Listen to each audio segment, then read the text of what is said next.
Bien-aimés, nous voici dans la deuxième partie de notre vidéo sur les rêves et les visions, les messages qui sont véhiculés dans ces rêves.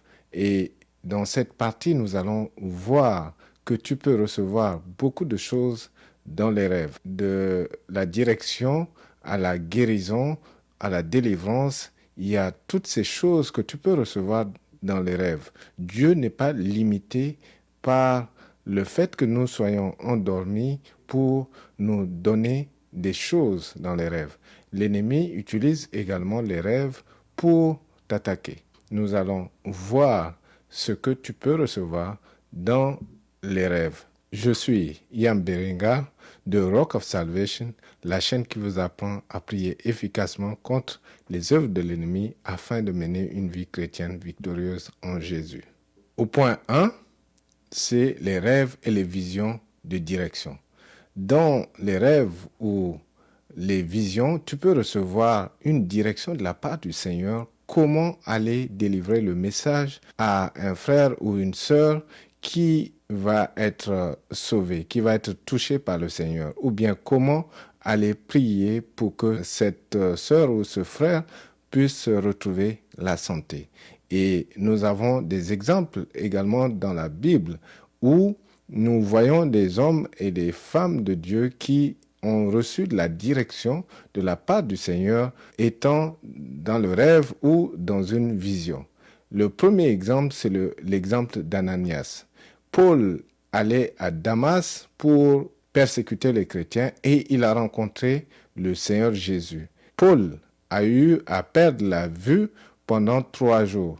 Mais dans la vision, Ananias a reçu la direction pour aller prier pour Paul. Paul également a reçu une vision que Ananias va venir prier pour qu'il puisse retrouver sa vue. Nous voyons cela dans Actes des Apôtres, chapitre 9, versets 10 à 12. Or, à Damas vivait un disciple nommé Ananias.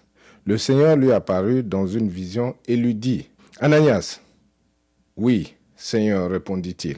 Et le Seigneur lui dit, « Lève-toi et va dans la rue que l'on appelle la rue droite et dans la maison de Judas, demande à voir un nommé Saul, originaire de Tarse. Car il prie et, dans une vision, il a vu un homme du nom d'Ananias entrer dans la maison et lui imposer les mains pour lui rendre la vue. » Paul a été guéri, il a pu retrouver sa vue après que Ananias ait pu prier pour lui. Tout comme toi, tu peux recevoir des directions exactement où se trouve la personne qui a besoin d'aide et tu peux te rendre sur place pour prier pour cette personne. Pierre, également dans la parole de Dieu, dans le livre des Actes des Apôtres, aussi a été pris en extase.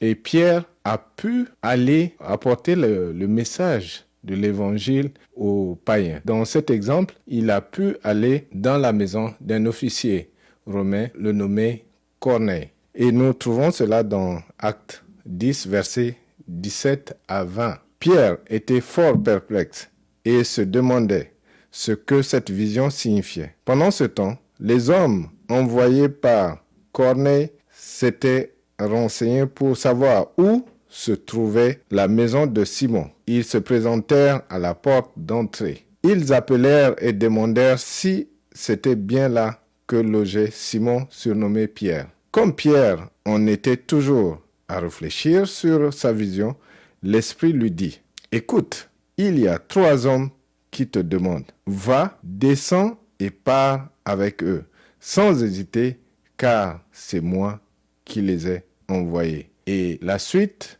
on la connaît parce que Corneille a donné sa vie à Christ après que Pierre ait pu lui apporter la bonne nouvelle. Donc ce n'est pas anodin, le Seigneur utilise les rêves, les visions pour te donner la direction, comment aller évangéliser, comment aller prier pour ceux qui sont dans le besoin. Fais attention au message que le Saint-Esprit te donne pour aller apporter de l'aide à ceux qui souffrent ou ceux qui ont besoin du salut. Au point 2, c'est rêve et vision de réconfort. Il arrive que tu sois abattu, tu te couches complètement abattu, désemparé, mais tu te réveilles avec une paix que tu ne peux même pas expliquer. Tu as maintenant de l'énergie parce que pendant que tu étais endormi, tu as reçu un réconfort. Et le Saint-Esprit est appelé le consolateur. Le Saint-Esprit console pendant que tu es désemparé, pendant que tu ne sais plus quoi faire avec ta vie. Le Saint-Esprit vient te réconforter et tu reçois cette paix. Et cette paix que la Bible appelle une paix qui dépasse toute intelligence, malgré la situation qui n'est pas complètement réglée, mais tu as cette paix. Tu as un regain d'énergie parce que tu as reçu le réconfort. Tu as été touché. Il y a des moments où l'ange de Dieu apparaît pour également te réconforter. Dans la parole de Dieu, on voit aussi des exemples. Daniel a été réconforté par l'ange. L'ange lui a dit « Ne crains rien ». Le même message, l'ange Gabriel a eu à dire à Marie « Marie, ne crains rien ». Dans ces visions, il y a un certain réconfort qui est apporté pour te mettre à l'aise ou pour que tu puisses plutôt faire attention au message que l'envoyé de Dieu ou l'ange de Dieu va te donner. Ésaïe 41, verset 10 dit ceci. « Ne sois pas effrayé, car je suis avec toi. Ne sois pas angoissé, car moi, je suis ton Dieu. Je t'affermis, je viens à ton secours. Pour sûr, je te soutiens de mon bras droit qui fait justice. » Ça, ce sont des messages de réconfort que tu peux recevoir dans des rêves ou dans des visions ou dans ton esprit tout simplement. Et ces messages vont t'encourager à aller de l'avant. Le 3, c'est la vision ou les rêves de purification. Dans les rêves de purification, tu peux te voir dans une douche en train de prendre un bain, mais avec de l'eau claire, propre, ou bien tu es sous une chute d'eau, ou soit tu es sous une pluie qui enlève tout ce qui est sale, tout ce qui a comme tache ou saleté sur toi. Ce sont des rêves de purification. Et tu te vois complètement nettoyé et quand tu te réveilles, tu es régénéré, tu te sens léger parce que tu as été visité et tu as été nettoyé. Il y a également les anges qui peuvent aussi venir te toucher pour que tu sois complètement renouvelé. Nous voyons cet exemple avec le prophète Ésaïe dans Ésaïe 6, versets 6 à 7. Mais l'un des séraphins vola vers moi, tenant à la main une braise qu'il avait prise sur l'autel, avec des pincettes. Il toucha ma bouche et dit, « Ceci a touché tes lèvres. Ta faute est enlevée, ton péché est expié. » Dans les rêves de purification, tu te sens né de nouveau et pour la plupart du temps, ça peut être une confirmation que tu es réellement né de nouveau. Au 4, ce sont les rêves et les visions de combat spirituel. Les combats spirituels se déroulent et tu peux voir déjà l'issue du combat dans les rêves ou les visions. Fais attention, même quand tu as des combats qui vont se manifester dans le physique, ces combats vont d'abord avoir lieu dans le spirituel. Et quand tu prends le dessus dans le spirituel, tu vas voir que les choses vont aller dans la direction que tu veux dans le physique. Dans Juge 7, versets 13 à 14, Gédéon arriva et voici un homme racontait à son camarade un songe. Il disait, « J'ai eu un songe et voici un gâteau de pain d'orge roulait dans le camp de Madian. Il est venu heurter jusqu'à la tente et elle est tombée. Il l'a retournée sens dessous et elle a été renversée. » Son camarade répondit et dit, « Ce n'est pas autre chose que l'épée de Gédéon, fils de Joas, homme d'Israël. Dieu a livré entre ses mains, Madian et tout le camp. » Dans cette histoire, il y a un homme qui raconte à son ami le songe qu'il a eu. Mais dans ce songe, l'interprétation était que Gédéon a déjà pris le dessus sur les Madians. Et ça s'est concrétisé plus tard dans le physique. Le combat spirituel se déroule et ensuite il y a l'impact dans le physique. Également dans 2 Rois chapitre 6 verset 17, Élisée pria et dit, Éternel, ouvre ses yeux pour qu'il voie. Et l'Éternel ouvrit les yeux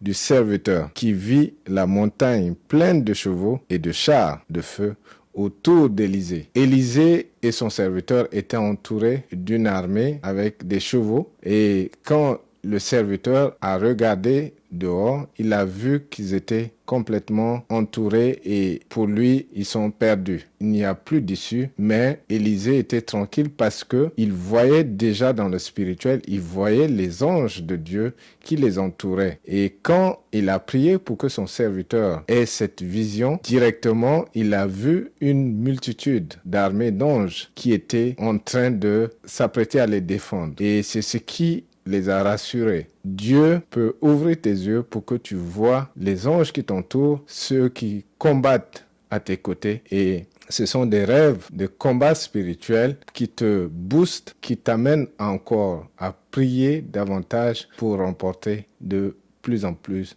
de victoires. Parce que la victoire t'a été déjà donnée en Jésus-Christ. 5. Ce sont les rêves et les visions d'attaques physiques ou spirituelles. Il y a des attaques physiques, même quand ça se passe dans les rêves. Beaucoup se sont réveillés avec des marques, avec des blessures, des cicatrices, et c'est à la suite des rêves. Et ça s'est manifesté physiquement. Il y a même beaucoup qui ont été violentés, qui ont été violés. Et il y a des conséquences sur le plan physique, alors que ça s'est passé dans les rêves et ce sont des choses qui arrivent parce que le côté spirituel se manifeste dans le physique et avec des conséquences ou des marques. Il y a des objets également qui peuvent disparaître physiquement alors que ce sont des esprits ou ce sont des choses spirituelles qui se sont passées et il y a eu l'impact directement dans le physique. Satan utilise beaucoup les rêves ou le moment où l'homme s'endort pour faire beaucoup de dégâts et dans la Bible, on voit, il est écrit dans Matthieu 13, verset 25, « Mais pendant que les gens dormaient, son ennemi vint, sema de l'ivraie parmi le blé et s'en alla. » L'ennemi vient s'aimer, soit les maladies, la discorde, les divorces, la mort. Il vient s'aimer pendant que l'homme est encore endormi. Parce que c'est un moment où l'homme est faible et l'ennemi en profite pour s'aimer la désolation et ce sont des choses qui peuvent également se manifester dans les rêves ou dans les visions.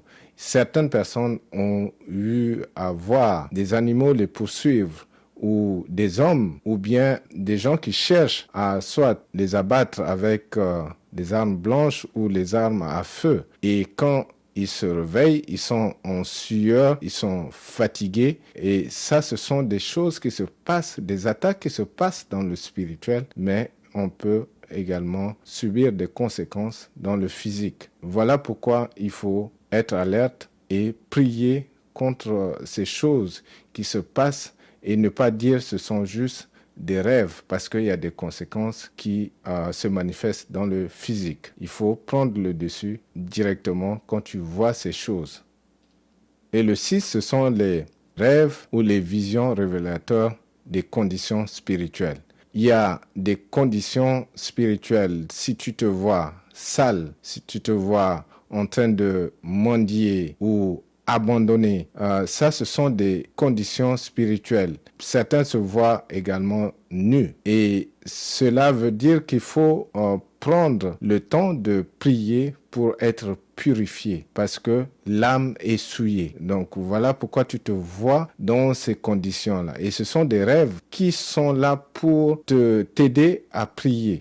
Certaines personnes se voient dans les toilettes sales. Tous ces rêves montrent des conditions spirituelles de tout un chacun. Il y a certaines personnes qui se sont vues également en enfer. Et ils ont eu à faire ces rêves et ils se voient chaque fois en enfer. Il faut prier pour rediriger sa vie vers le Seigneur Jésus parce que tu es sur un chemin de perdition. Il y a aussi, certaines personnes ont eu à faire beaucoup de rêves sur l'enlèvement, sur le retour du Seigneur. Directement, ils peuvent voir si ils sont enlevés ou bien ils sont abandonnés ou ils n'ont pas pu être enlevés. Ce sont des rêves qui te permettent vraiment de rediriger ta vie, orienter ta vie vers le Seigneur et t'abandonner complètement à lui. Donc, fais attention à ces conditions parce que ce sont des conditions spirituelles de ton état de marche avec le Seigneur Jésus.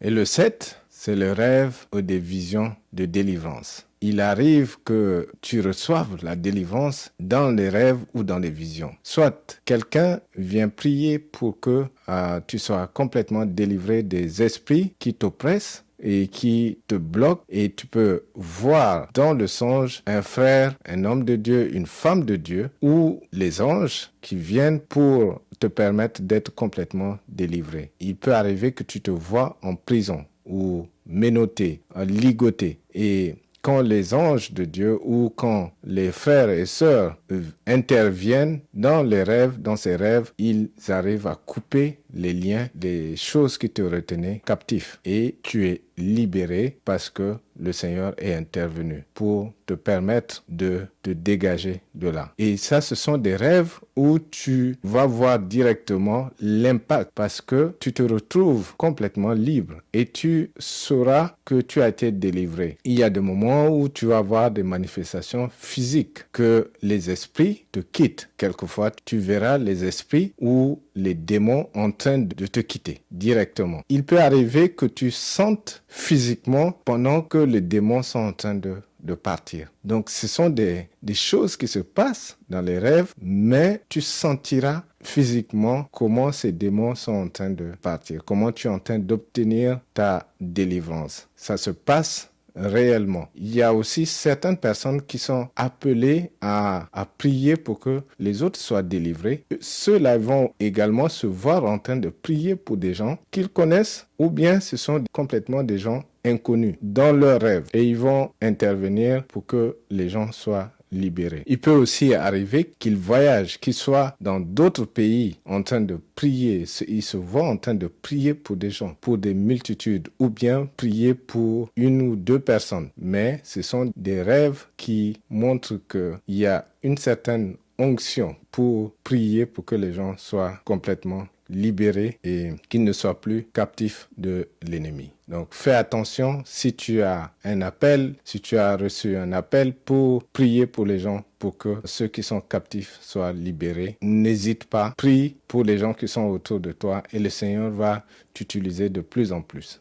8, c'est rêves et visions de guérison. Ça, ce sont des rêves qui arrivent fréquemment et les résultats se manifestent. Étant malade, étant alité, tu peux te voir, soit toi-même tu pries et tu te vois guéri, ou bien le Seigneur Jésus lui-même intervient pour t'imposer la main ou prier et tu es complètement guéri. Quand tu te réveilles, la maladie a disparu. Ou bien, tu peux voir encore, comme dans le cadre de la délivrance, des hommes et des femmes de Dieu qui interviennent pour prier pour que tu sois guéri. Et tu vas voir que ton état s'améliore parce que tu as reçu cette prière de guérison étant dans le rêve ou dans la vision. Certains qui sont aussi appelés à prier pour que les malades soient guéris vont de plus en plus se voir en train de prier pour les malades pour que ceux-là soient complètement guéris. Il y a malheureusement beaucoup de chrétiens qui pensent que Satan